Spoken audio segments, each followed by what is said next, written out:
I think I have a specific assignment and a specific mandate that I have been given by the president. And my role as the president's program officer is to implement the president's program, and that's what I am doing. They should then be comparing president to president because I am implementing the president's program.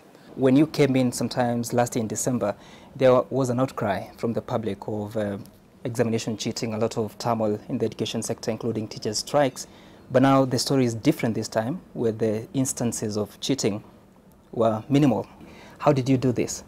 The president asked me and the cabinet secretary in charge of Interior, General Kaiseri, he put us together and he gave us crystal clear instructions. One, he doesn't want to see anything called examination cheating in the country. Two, he told us to do whatever it takes to clean up at the Kenya National Examinations Council. Three, he told us to give him a plan on how we intend to do it and how we intend to ensure that we administer credible exams. So we embarked on that assignment, directly supervised by the president. It's just that a lot of people do not know this and they don't see this. We embarked on this. We studied the national examination cycle. We analyzed the cycle. We looked at the security risks, where they were, the challenges of the institution. We concluded that the Kenya National Examinations Council, as constituted then, had certain fundamental systemic challenges that needed to be addressed. We reported back to the president. The president gave directions and instructions on how to move forward now on that matter.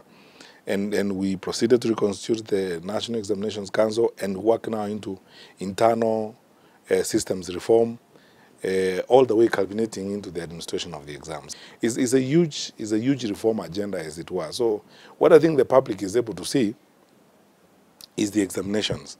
But there's a hell lot of work around and behind the national examinations. You've spoken passionately about the impact of cheating, but maybe you can draw us a picture as the Minister in charge of education. What does it do to the quality of workers that a country gets when there's such kind of cheating?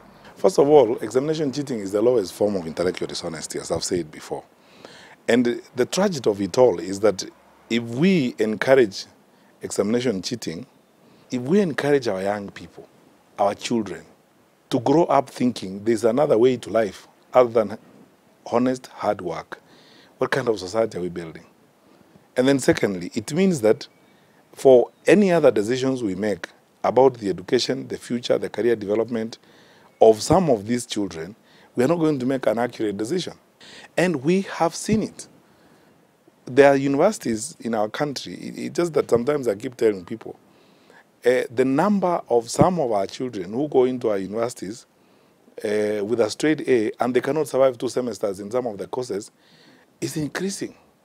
The effect of that madness is unbelievable, and everyone can see it. Talking about the quality of education at the universities, there we have reports there could be a class at a certain university, a whole class that were forced to repeat a class because they were not able to match up to the expectations. Are you aware of such a case? I am aware of that. I am aware of that case, and I'm aware of so many other investigations going on in some of our universities. I will not go into details about that because of the following reasons. Number one, we have several investigations going on a number of reports that we have received from universities. I have to be very honest with you. I have just come, I'm hot out of a meeting with the Commission for University Education. We have to implement reforms in the university sector. Some of them are going to be painful and very difficult, but each one of them are absolutely necessary. In some cases, I have to be honest with you and tell you this, it may actually lead to closure of some of the universities. Public, private? The investigations are going on, but I can see from some of the preliminary information I have, I can see clearly that some of them will lead to closure. Because if you have registered over the years students who have below a C for degree programs, they haven't qualified to sit in a university classroom in the first place. So how can you continue operating as a university when you are in total violation of even the basic regulations of operating the university? We are putting together our plan. The investigations that are going on and the evaluations that are going on will continue way into the middle of January. And when they are done, we will now begin a necessary cleanup. We will begin an absolutely necessary clean up of some of the things that are happening in our universities. There are several agencies, they call themselves agencies, that assist students to write their master's projects or even PhD. How do we get here and how do we get out of it? You see, first of all, laws in and of themselves may not be able to address moral issues. Some of the things that are happening in our universities are moral issues. We got here because of this fraudulent living. It started off, first of all, at the basic education level. You can steal an exam, set the exam, first of all, at the Kenya National Examination Council, sell the exam to the highest bidder, and you sell the exam as early as May, so that some schools are not even teaching, they're just basically focusing on exams. Then come at the end of the year, you do the exam, and if you actually want a few more A's, you actually bribe the markers. And you find a way of manipulating the system, massage the grades so that your school can get a few more 100 A's. That time has come for all of us as Kenyan people to look in the mirror and answer the question, do we want to continue living this way? The answer is no. And we must cross that bridge. I have to prepare the public very sincerely that some of the reforms we have to carry out in the university sector are going to be painful. But we have to carry them out anyway, because that is how we'll secure the credibility of our education system. I've been dealing with challenges here last month and this month during graduation ceremonies. In one university, 600 students cannot graduate because their marks cannot be traced. In another university, about 150 students graduated whose record cannot be traced. No one knows when they came to the university, no one knows what they have been doing, but they were in a gown and they have a degree. And when you go to the university, you know, instituting very basic things like student information management system, in this day and age of technology, it's ridiculous. So a university like that, tell me yourself, why would the guy who runs that institution as a vice chancellor, what business does he have holding that job? I have asked the Commission for University Education to exercise its powers, conduct an enrollment audit, pursue some of these students and these supposed degrees where the commission is not certified and where they don't pass master. They withdraw the degrees. Let's go back to basic education a little bit. And for the past 1 year, you've been very busy on the field, paying unannounced visits. People have called you a bully. People have called you, it's an ambush. How do you think about such terms? I keep asking people, if I don't go to the schools, what would I be doing? Because when you look at it in terms of policy, all the great things we do here at Jogo House in education, they're about one thing, where the rubber meets the road, where the learning and teaching happens. Why was I appointed a minister for education to sit here and read newspapers? But Waziri, you have field officers.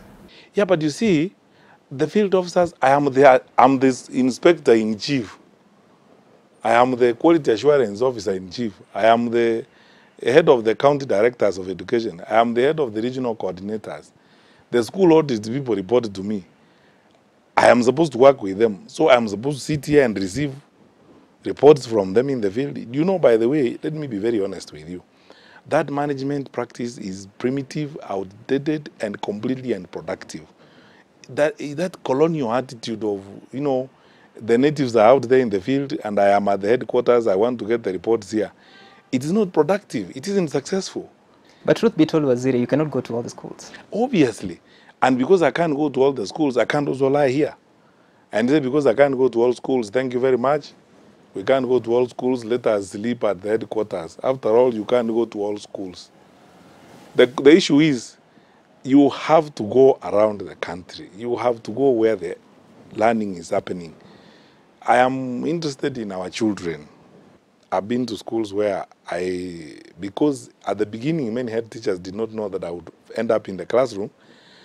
When I meet the head teacher in the office and I'm signing the visitor's book, ask him, Mwalimu, how are we doing? How are our children? He says, fine, everything okay. You have the books? Yes, we do. What's the ratio? 1 to 1, in some cases, 1 to 2. Then I shock them by saying, okay, fine, let's go to class. When we get the class, they say, okay, fine, raise up your books. And you saw them. We were together with you, first of all, in Kitui. Yes. 4 books in a biology classroom of 45 children. And that school, every year, receives capitation from here to buy books. And the only time I'm not going to go to schools is when the president, ends my mandate or my responsibility here. Right. And so, do you think the various measures that you've been implementing, be it in examination cheating, be it in matters to do with school management, have you put in place proper mechanisms to ensure that even when you leave this ministry, they can live to succeed this Everything ministry? we are doing is institutionalized. Every single thing we are doing is institutionalized. Ask yourself this question. And when I have time, I'd like to discuss this some more. We didn't hire a single external person to manage the exams with us. We didn't hire a single external person. Everyone who was involved in the management of exams, whether they are from the Ministry of Education or from TSC or from NEC, they are all, and they have always been, employees in the sector. So it's a question of how we apply ourselves to our responsibilities.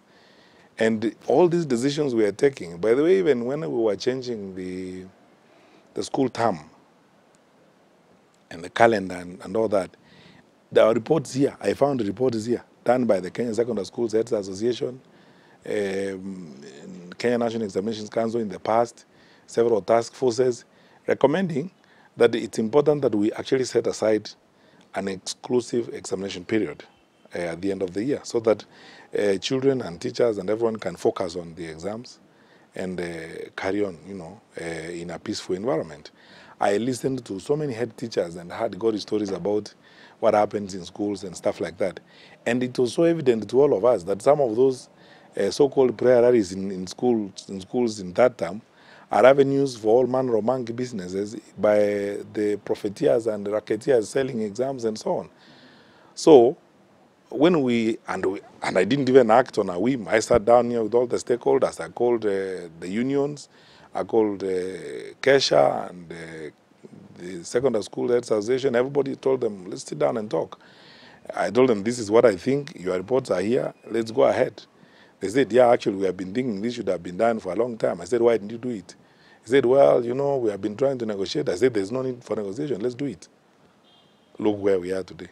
And there are so many people, for instance, the teachers' unions in 2016 and 2015 and sometimes in this year were against some of the measures that you are putting in place in the ministry. But now there seems to have been a change of attitude. Why is this the case? That's a very good question to them, because I didn't change my position. They are the ones who had a different position, then they changed it. So you should ask them that question, then they tell you, why did you change your mind? But anyway, since the Bible says a fool does not change his mind, I think they are not foolish. So they are wise people. They changed their minds when they discovered that we were interested in making things work. That is all. In 2017, there will be an election, and whichever way it goes, your term could be affected. What are your key highlights that you want to achieve before that time comes? Not my highlights. You should be asking me, what is in the president's plan, the education sector, that the president wants implemented? That is it. The president's plan, as I said, reforming the system to make sure it's much more credible.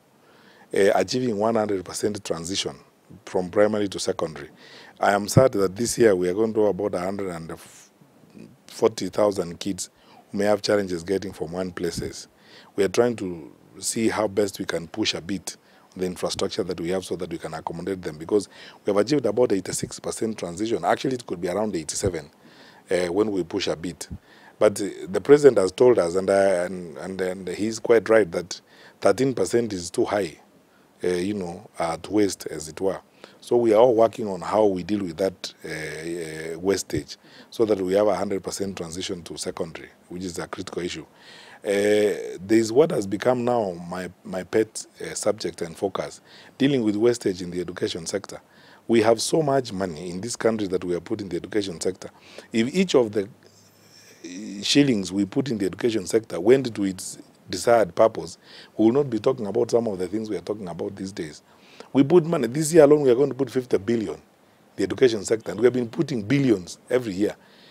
money that is supposed to buy textbooks, which you don't see in some schools, money that is supposed to support infrastructure. I was in a school in Western Kenya another day where we have put close to about 40 or 45 million shillings, and there is nothing in the school to show for it, which is as a result of wastage, corruption, and so on. The highlight of this plan is the digital literacy program. Advance it and ensure that we complete the building of the Kenya Education Cloud, put much more digital content on the electronic platform, because that is how we enhance access to education, so that every child, wherever they are, can very easily access instructional materials, as it were. Maybe if you may expound on that digital literacy, how many more devices will be issued to learners in primary schools, and what is the target we eventually? started doing this in standard 1. We hope that by the end of next year we'll have actually gone this to standard 3, as it were. And then the challenge, by the way, Sam, you realize that a lot of our people are fixated so much about devices and so on. The challenge is, the issue is not even devices. The issue is availing content on a device-neutral platform and building a credible education cloud for the country. Look at what some of countries in Europe like Estonia and the others have been able to do.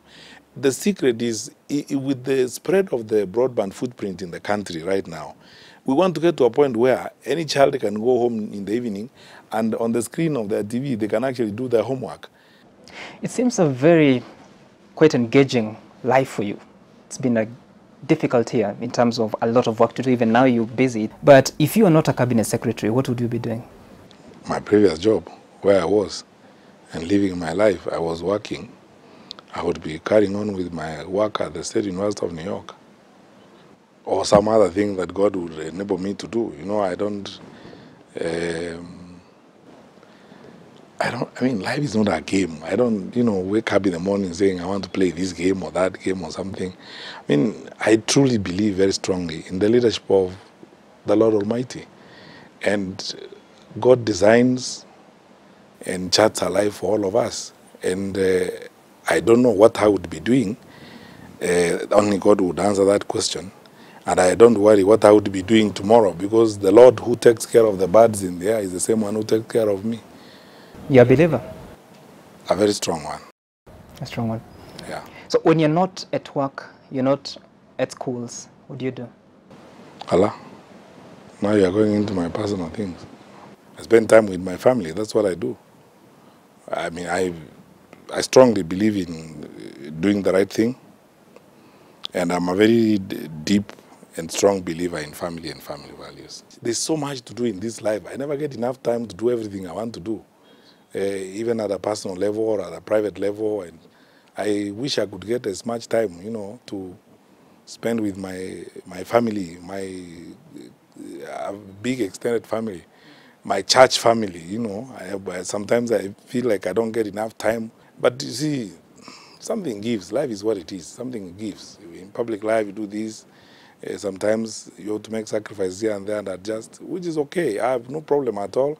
I thank God for every moment of my life, and I thank God for the innumerable blessings that are mine, all because of His love. And so when you want to unwind, what is one thing that you go to? Well, as I told you, I spend time hanging out with my family and my friends. And I believe that you have to be a wholesome person. You have to belong to a society, a community of friends, and and so on. You occasionally get involved in doing charity work, helping people. I mean, I come from a huge extended family, and as I told you, even throughout the year, I never get enough time to actually hang out with all my family members. So when I grab a moment, I hang out with my family, with my wife and kids. And how many? I don't want to go there. Okay. And I just do the life that any normal person does. And so, in terms of, you're saying that you enjoy spending time with family, but do you enjoy a sport, music? I'm a member of several clubs, and I do a lot of things in those clubs. Lawful things, though. So let's not go there. So what sport? I don't want to. I have agreed on this thing with my family. Yes. I'm the only person who's in public life. Right. And it's enough that I am doing what I'm doing. Anything private about myself and my family is a no-go area. Yeah, I am not a politician. What informed this decision, though? About what? About making sure that your family is private and just you and the public and your work. But you see, look, my friend, I'm a simple public servant. That's all. I'm not a politician. I am not a big person. I am just an ordinary, simple me. So why should there be drama about my life? It's a simple, straightforward life. By the way, there's nothing that has changed in my life. I do everything I used to do, and I do my routines the way I used to do them. That's all. My wife sends me to the supermarket, I go. And I do what she asks me to do. She tells me, do this, I do it. I mean, that's all. I want to live my life. I'm fine. The public, I give it the time I'm supposed to give it. That's right. You say you're a simple person, but not everyone sees you so, especially when you release the KCP results. Some people even suggested Matiangi for president. Do you have any political ambitions? I have only two ambitions in this life, and I have said that several times. Ambition number one, to live for God in this life. Whatever I do, I want to pray very sincerely to the Lord Almighty that I live for Him, because I have gotten here and this far because of His blessings. My ambition number two is to honor my president and my country. You know, the president campaigned around this country, sought the presidency, and he was elected president. He had hundreds of thousands of people to pick a cabinet from. For him to choose to ask me to serve in his cabinet was a great honor. So my life is just simple as that. I'm not in any game or anything, worrying about this, what not. I don't put about those kinds of things. So no politics for you? I am a believer, and let me tell you the truth, by the way. None of us, even as we are seated here, even you, none of us knows anything. I believe in the Lord Almighty who created me. I will live truthfully and do my work. Tomorrow and everything else belongs to the Lord. I never knew, let me tell you the truth, and I want to be very honest with you. I never knew any time in my life that I would ever be a cabinet minister. I never knew. And frankly speaking, if the constitution had not changed, I probably would not be a minister today. Because it would have required that I contest a parliamentary seat, I come to parliament, or I be nominated from a party and so on to become a minister. I never knew I would be a minister today. 2016, here I am. Finally, what are you planning for the New Year celebrations? That is private. I don't discuss that. That is the province of my family, and I work with my family. That's all. Okay. I will work with my family, and we'll do whatever we agree to do, my kids and my wife. Thank you so much, Waziri. Thank you, Sam. Merry Christmas. Happy New Year. Thank you very much. Merry Christmas and Happy New Year.